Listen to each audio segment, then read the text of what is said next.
এটা হলো একটা সামুদ্রিক মাছ। এটাকে আমরা কাকিলা মাছ নামে চিনি। ছোট থাকতে বাবা প্রায়ই আনতো। যেহেতু সামুদ্রিক মাছ বাবা খুব পছন্দ করত। তো এই মাছটাকেই আজকে আমি মাংসের মতো করে রান্না করব, তার জন্য ভালো করে ভেজে নিয়েছি। তারপর মশলার জন্য পেঁয়াজ, রসুন, আদা, কাঁচা লঙ্কা, টমেটো আর ১.৫ চামচ মতো দই দিয়ে একটা মিহি পেস্ট বানিয়ে নিয়েছি। আর আলুগুলোকে চৌকো চৌকো করে কেটে ভালো করে লাল করে ভেজে নিয়েছি। আর কড়াইতে তেলের মধ্যে জিরে আর তেজপাতা ফোড়নে দিয়ে মশলাটা দিয়ে কষিয়ে নিয়েছি পরিমাণ মতো লবণ আর হলুদ দিয়ে। তেল ছেড়ে দিলে ভেজে রাখা আলুটা দিয়ে আবারও কিছুক্ষণ কষিয়ে নিয়ে জল ঢেলে দেবো। তোমরা এই মাছটাকে কে কি নামে চেনো, জানো বা কেউ কখনো খেয়েছো নাকি, কেমন লাগে কমেন্টে জানাও। তারপর ঝোল ফুটে গেলে ওর মধ্যে দিয়ে দিয়েছি ভেজে রাখা মাছগুলো।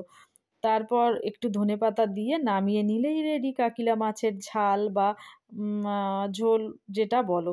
তো রেসিপিটা তোমাদের কেমন লাগলো কমেন্টে জানাও। ভালো লাগলে লাইক করো আর সাবস্ক্রাইব